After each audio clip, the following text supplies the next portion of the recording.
En fait, ce qui m'est arrivé, je me suis inscrite sur un site de rencontre sur Internet.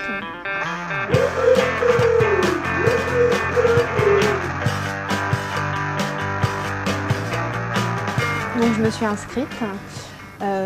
Déjà pour s'inscrire, il faut se choisir un pseudo. Moi j'ai choisi Poussin Bleu. C'est toujours plus sympa que Géraldine.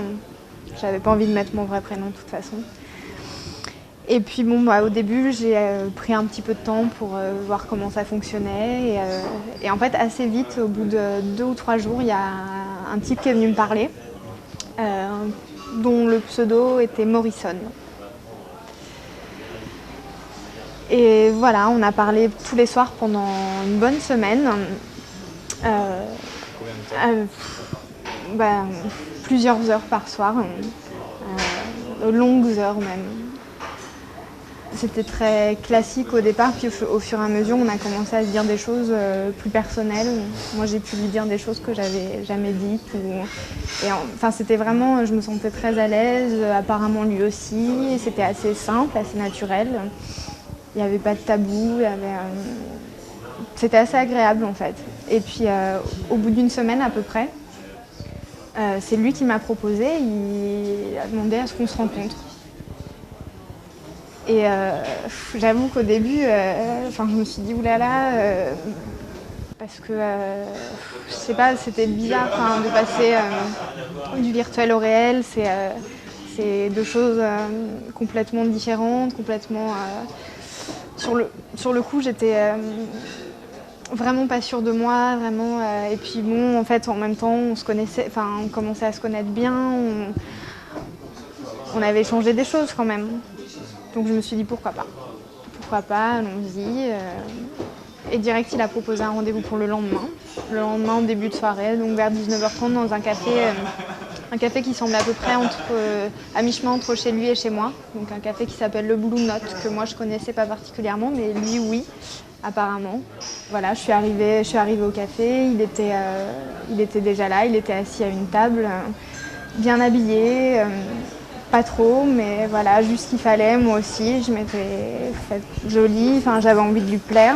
J'avais envie qu'il me plaise aussi. Et quand je l'ai vu, je me suis dit qu'il était assez beau, effectivement.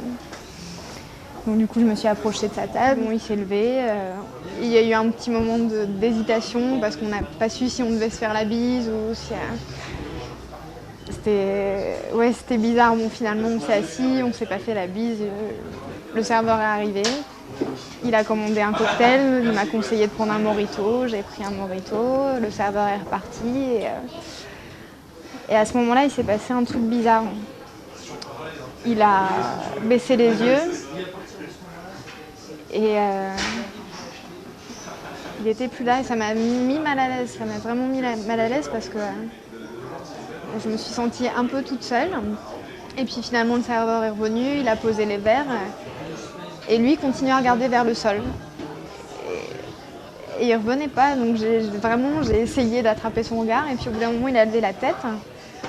Et il m'a regardé. Il a posé sa main sur la table. Et moi, j'étais installée comme ça, donc j'avais mon coude sur la table, mon bras comme ça. Et il a posé sa main sur mon bras. J'ai regardé sa main, j'ai commencé à sentir qu'il me serrait de plus en plus fort. Et d'un seul coup, il s'est levé, il a pris mon bras et il m'a mordu le bras. Il m'a mordu le bras, mais hyper fort, hyper fort. Du coup, je me suis débattue, j'ai crié, donc tous les gens dans le café sont retournés, nous ont regardés. Lui s'est barré en courant, personne n'a bougé, personne. Personne n'a fait un mouvement, personne n'a essayé de le rattraper. Je me suis retrouvée là comme une conne.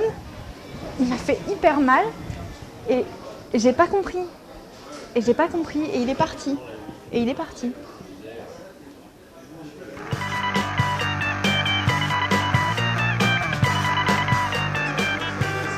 Il est parti.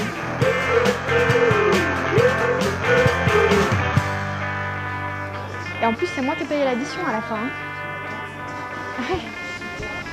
Le connard, quoi. Le connard.